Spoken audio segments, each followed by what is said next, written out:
ये कहानी जर्मनी के एक छोटे से गांव में शुरू होती है। इस गांव में बैनर ब्रदर्स ने एक डरावनी परंपरा बना रखी थी। उनके नियम के अनुसार जिस भी लड़की की शादी होती, पहले उसे बैनर ब्रदर्स के पास भेजा जाता। वे उसके साथ जबरदस्ती करते और उसके बाद ही उसे उसके पति को सौंपा जाता था। सैम की मां को भी इस भयानक घटना से गुजरना पड़ा था। इसी दर्द और बदले की आग में जलता सैम अब इस गांव में आया था ताकि अपनी मां के साथ हुए अन्याय का बदला ले सके। क्या वह अपनी मां का बदला ले पाएगा और गांव की लड़कियों को इस अत्याचार से बचा पाएगा? आज की इस कहानी में हम ये सब जानेंगे। तो ये कहानी आज से 300 साल पहले जर्मनी के एक छोटे से गांव में शुरू होती है। इस गांव के लोग आतंक के साए में जी रहे थे क्योंकि यहाँ बैनर और उसके 6 बेटे राज करते थे। वे सबसे कुख्यात गुंडे थे जो जिसे चाहते मौत के घाट उतार देते। पूरा गांव उनसे इतना डरता था जैसे उनकी सांसें बैनर के इशारों पर चलती हों। इसी गांव में एक दिन सैम नाम का फोटोग्राफर आता है। गांव में कदम रखते ही उसका सामना बैनर के बड़े बेटे लुई से होता है।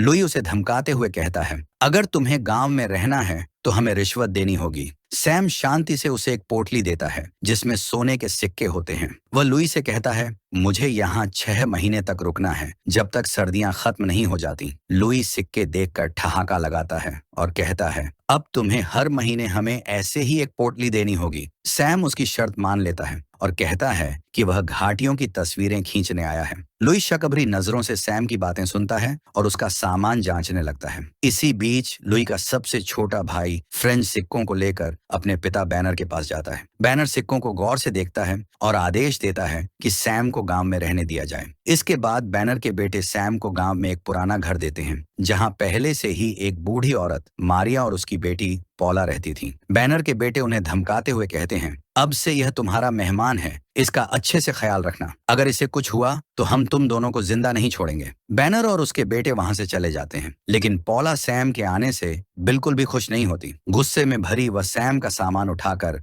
ऊपर के कमरे में फेंक देती है और बिना कुछ कहे नीचे आ जाती है। उसकी नाराजगी उसके चेहरे पर साफ झलक रही थी। पौला की मां मारिया सैम से उसकी बेटी के व्यवहार के लिए माफी मांगती है, लेकिन सैम खुद को भी इस स्थिति के लिए कहीं ना कहीं जिम्मेदार मानता था। वह विनम्रता से सिर झुकाकर कहता है, आपको माफी मांगने की कोई जरूरत नहीं है। थोड़ी देर बाद सैम अपना कुछ सामान लेकर अस्तबल में चला जाता है। वह उसे एक कोने में इस तरह छुपाता है जैसे वह नहीं चाहता कि कोई और उसके बारे में जाने। रात के खाने के दौरान पौला सैम के बारे में जानने की कोशिश करती है। वह भारी आवाज में पूछती है, तुम यहाँ क्यों आए हो? सैम हल्की मुस्कान के साथ जवाब देता है, मैं अमेरिका में पला बढ़ा हूँ, वहीं मैंने फोटोग्राफी सीखी। मैं यहाँ घाटियों की बेहतरीन तस्वीरें लेने आया हूँ ताकि एक अच्छी नौकरी हासिल कर सकूं। मारिया, जो अब तक चुपचाप उनकी बातें सुन रही थी, अचानक गंभीर हो जाती है। वह धीमे लेकिन सख्त लहजे में सैम को चेतावनी देती है, तुम्हें बैनर ब्रदर्स से सावधान रहना होगा। वे सिर्फ खूंखार ही नहीं बल्कि बेरहम भी हैं। यहाँ हर किसी की किस्मत उनके हाथों में होती है। रात को सोने से पहले सैम अपनी जेब से एक लॉकेट निकालता है। लॉकेट खोलते ही उसकी मां की तस्वीर सामने आ जाती है। उसकी आंखों में हल्का सा दर्द उभर आता है और उसके चेहरे के हाव भाव से साफ झलकता है कि उसका इस गांव से कोई पुराना रिश्ता है। तभी अचानक उसे अस्तबल में किसी के जाने की हल्की आहट सुनाई देती है। जैसे ही वह खिड़की से झांकता है तो देखता है कि पौला वहां लुकास नाम के एक युवक से मिल रही है। बातचीत के दौरान पता चलता है कि वे दोनों एक दूसरे से बहुत प्यार करते हैं और जल्दी ही शादी करने वाले हैं। सैम ये सब चुपचाप देखता रहता है और फिर वापस लेट जाता है। अगली सुबह पौला फिर से सैम से मिलने आती है। बातचीत के दौरान वह उसके परिवार के बारे में पूछती है। सैम जवाब देता है, मेरे पिता की मृत्यु बहुत पहले हो गई थी। अब मेरे परिवार में सिर्फ मेरी माँ है। इसके बाद वे दोनों बाजार में कुछ सामान लेने के लिए निकल जाते हैं। जिस दुकान से वे सामान खरीद रहे होते हैं वहीं बैनर ब्रदर्स भी मौजूद थे। सैम वहां से घोड़े की नाल की कील खरीदता है और दुकान से बाहर निकलने ही वाला होता है कि तभी ह्यूबर्ट बैनर उसका रास्ता रोक लेता है। ह्यूबर्ट जबरदस्ती सैम को शराब पिलाने की कोशिश करता है,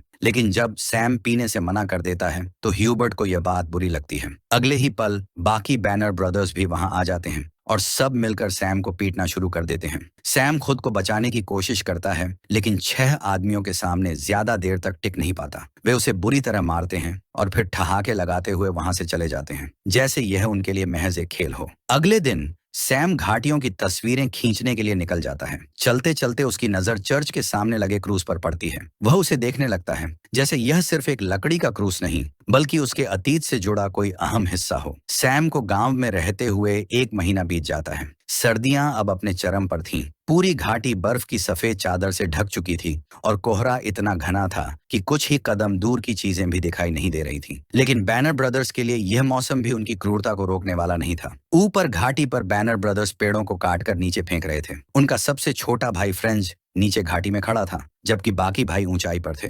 अचानक एक बड़ा पेड़ घाटी के बीच में जाकर अटक जाता है। फ्रेंच उसे देखने के लिए आगे बढ़ता है, लेकिन तभी एक अजीब घटना घटती है। अचानक वह पेड़ कोहरे को चीरते हुए नीचे गिरने लगता है। फ्रेंच कुछ समझ पाता उससे पहले ही वह पेड़ के नीचे आ जाता है और मौके पर ही दम तोड़ देता है। ऊपर खड़े बैनर ब्रदर्स को कुछ भी साफ दिखाई नहीं देता, क्योंकि कोहरा बहुत घना था। यह हादसा एक दुर्घटना जैसा लग रहा था। वे सभी बस खड़े होकर नीचे देखने की कोशिश करते रहे, लेकिन किसी को समझ नहीं आया कि आखिर हुआ क्या था। रात को गांव का पादरी आता है, जो बैनर ब्रदर्स का बेहद करीबी था। वह चर्च की परंपराओं के अनुसार फ्रेंच की आत्मा की शांति के लिए प्रार्थना करता है, लेकिन गांव के बाकी लोग चुप थे। न किसी की आंखों में आंसू थे, न कोई दुख जाहिर कर रहा था। अगले दिन लुकास के माता पिता पौला के घर आते हैं। वे पौला और लुकास के रिश्ते की बात आगे बढ़ाने के लिए आए थे, लेकिन जैसे ही पौला यह सुनती है, वह खुश होने के बजाय अचानक दुखी होकर वहां से चली जाती है। लुकास उसके पीछे जाता है और उसे समझाने की कोशिश करता है, लेकिन पौला का गुस्सा फूट पड़ता है। वह चीखते हुए कहती है, मैं बैनर ब्रदर्स के पास नहीं जाऊंगी। दरअसल गांव में बैनर ब्रदर्स ने एक भयानक परंपरा बना रखी थी। इसके अनुसार जिस भी लड़की की शादी होती, पहले उसे बैनर ब्रदर्स के साथ रात बितानी पड़ती थी। सभी भाई मिलकर उसकी इज्जत कुचलते और उसके बाद ही उसे उसके परिवार को सौंपा जाता था। यही वजह थी कि पौला इस रिश्ते से डर रही थी। इसके बाद हम ऑटो बैनर को जंगल में शिकार करते हुए देखते हैं। वह एक हिरण का पीछा कर रहा था, लेकिन जैसे ही वह आगे बढ़ता है, अचानक एक लकड़ी उसके चेहरे पर जोर से लगती है। उस लकड़ी में घोड़े की नाल की कीलें लगी हुई थीं, जो सीधा उसकी आंखों में घुस जाती हैं। दर्द के मारे ओनाटो जोर से चीख उठाता है, लेकिन उसे कुछ दिखाई नहीं देता। घबराहट में लड़खड़ाते हुए वह एक पहाड़ी से नीचे झील में गिर जाता है और मौके पर ही उसकी मौत हो जाती है। दूसरी तरफ बैनर ब्रदर्स अपने भाई ओनेंटो को ढूंढने के लिए जंगल में निकलते हैं। उन्हें अंदाजा नहीं था कि उनके परिवार पर किसी ने वार करना शुरू कर दिया है। इसी दौरान सैम पौला से मिलने आता है। वह उसे चेतावनी देता है, तुम्हें बैनर ब्रदर्स से सावधान रहना होगा। इसके बाद सैम कुछ खाना लेकर जंगल की तरफ निकल जाता है,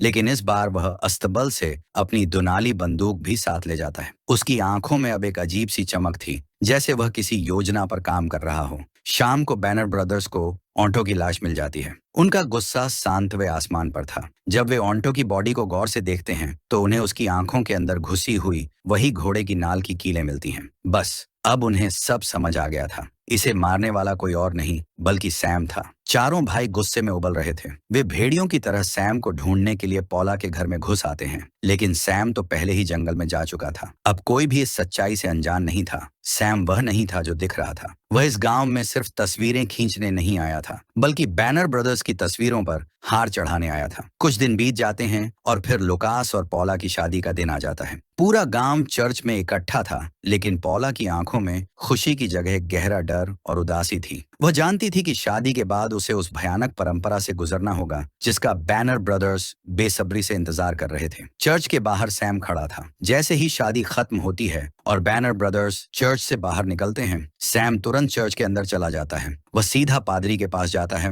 और कहता है, मुझे कन्फेशन करना है। पादरी यह सुनकर थोड़ा असमंजस में पड़ जाता है, लेकिन सैम की गंभीर आवाज सुनकर उसे बैठने का इशारा करता है। सैम बोलता है, मैं तुम्हें 2 हत्याओं के बारे में बताना चाहता हूँ। मैंने ही दोनों बैनर ब्रदर्स को मारा है। यह सुनते ही पादरी का चेहरा सफेद पड़ जाता है। सैम उसकी घबराहट को अनदेखा करते हुए अपना लॉकेट निकालकर उसके सामने रख देता है। पादरी कांपते हाथों से उसे उठाता है, लेकिन जैसे ही वह लॉकेट खोलता है और उसमें सैम की मां की तस्वीर देखता है, अतीत की यादें उसकी आंखों के सामने घूमने लगती हैं। सालों पहले इसी चर्च में पादरी और बैनर ब्रदर्स ने मिलकर एक घिनौना अपराध किया था। सैम की मां की शादी के बाद उसके पिता ने उसे बैनर ब्रदर्स के पास भेजने से इनकार कर दिया था। यह उनके नियमों के खिलाफ था और बैनर ब्रदर्स ने इसे अपनी तौहीन समझा। उन्होंने सैम के पिता को पकड़ लिया और सबके सामने सूली पर लटका दिया। और उसी रात पादरी ने खुद बैनर ब्रदर्स के साथ मिलकर सैम की मां के साथ गलत किया। लेकिन जब बैनर ब्रदर्स सैम की मां को मारने जा रहे थे, वह घोड़े पर सवार होकर वहां से भाग निकली थी। पादरी ने भी इस पाप में उनका साथ दिया था। अब वह हाँफते हुए लॉकेट को गिरा देता है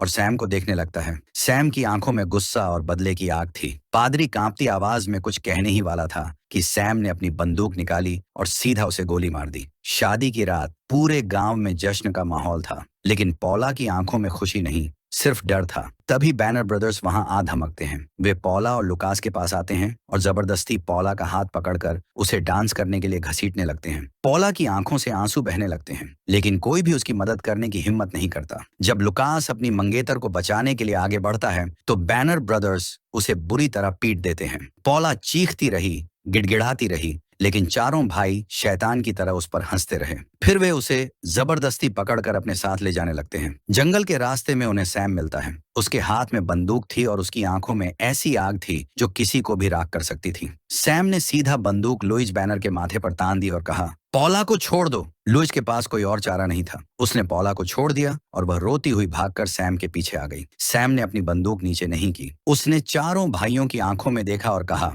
अगर तुम सच में मर्द हो तो कल सुबह जंगल में आना, हम वहीं फैसला करेंगे। बैनर ब्रदर्स उसकी चुनौती को स्वीकार कर लेते हैं। सैम ने पॉला को वापस लुकास के पास छोड़ दिया और बिना कुछ कहे अंधेरे में गायब हो गया। दूसरी ओर बैनर ब्रदर्स रात को अपनी बंदूकें साफ करने लगते हैं। इसी बीच सैम गांव के एक बूढ़े दंपति के घर पहुंचता है। जैसे ही उन्होंने दरवाजा खोला, उनके चेहरे का रंग उड़ गया। सैम ने चुपचाप सोने के सिक्कों से भरी थैली निकाली और उन्हें खाने के लिए कहा। बूढ़े कांपते हुए सिक्कों को देखते रहे और उनकी आंखों में गहरी शर्म झलक उठी। दरअसल यही वे लोग थे जिन्होंने लालच में आकर बैनर ब्रदर्स की मदद की थी। सैम उनकी उम्र का लिहाज करके उन्हें माफ कर देता है। घने जंगल में सुबह का सूरज अभी पूरी तरह निकला भी नहीं था, लेकिन बैनर ब्रदर्स के अंदर बदले की आग जल रही थी। वे अपने घोड़ों पर सवार होकर बंदूकें लहराते हुए जंगल में दाखिल हुए। दूसरी ओर सैम एक पुरानी झोपड़ी में सो रहा था। तभी घोड़ों के टापों की आवाज पास आती गई। सैम तुरंत सतर्क हो गया। अचानक बैनर ब्रदर्स ने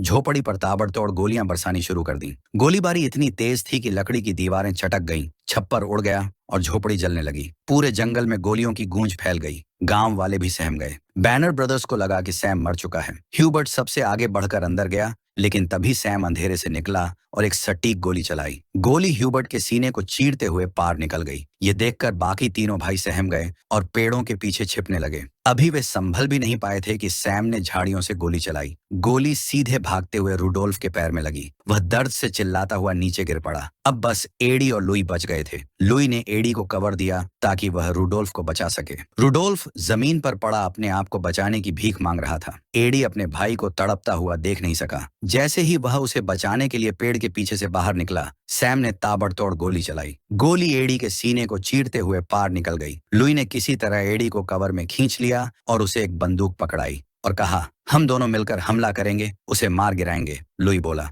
लेकिन सैम पहले ही अपनी जगह बदल चुका था। जैसे ही एडी ने बंदूक उठाई, सैम की गोली ने उसके माथे को चीर दिया। वह वहीं गिर पड़ा। अब बस लुई बचा था। लुई ने पूरी ताकत से गोलियां दागनी शुरू की, लेकिन सैम की नजरें बाज जैसी तेज थीं। एक आखिरी गोली चली और लुई की कहानी भी खत्म हो गई। बैनर ब्रदर्स का अंत हो चुका था, लेकिन यह लड़ाई अभी खत्म नहीं हुई थी। अब बैनर ब्रदर्स के पिता की बारी थी। सैम सीधा बैनर के घर की ओर बढ़ गया, लेकिन उसे अंदाजा नहीं था कि बैनर ब्रदर्स के अलावा भी कोई और उसका इंतजार कर रहा है। जैसे ही सैम घर तक पहुंचा, एक विशालकाय आदमी हथौड़ा लेकर सामने आ गया। वह बैनर ब्रदर्स का 7वां भाई था। अब तक वह छुपा हुआ था। ब्लैकस्मिथ ने लोहे के हथियार से सैम पर ताबड़तोड़ हमला कर दिया। सैम ने बचने की कोशिश की, लेकिन ब्लैकस्मिथ की ताकत बहुत ज्यादा थी। सैम बुरी तरह घायल होकर जमीन पर गिर पड़ा। अब ब्लैकस्मिथ उसकी हत्या करने ही वाला था कि अचानक एक गोली चली। ब्लैकस्मिथ वहीं ढेर हो गया। लुकास ने सही समय पर आकर सैम की जान बचा ली थी। गहरी सांसें लेते हुए सैम अब अपने आखिरी दुश्मन से मिलने के लिए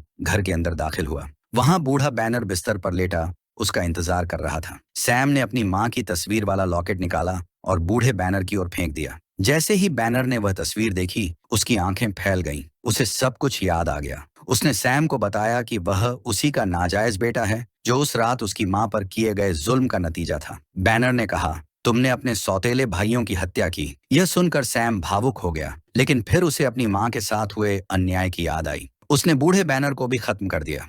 सैम 3 हफ्तों तक अपने जख्मों से उभरता रहा, लेकिन गांव में बैनर के कुछ रिश्तेदार थे जो उसे सजा देने की मांग कर रहे थे, पर वे लड़ने के लिए बहुत कमजोर और बूढ़े थे। सैम यह देख समझ गया कि यह गांव एक बर्बाद समाज का हिस्सा है, इसलिए उसने बिना कुछ कहे हमेशा के लिए वहां से जाने का फैसला कर लिया। इसी के साथ यह कहानी खत्म होती है।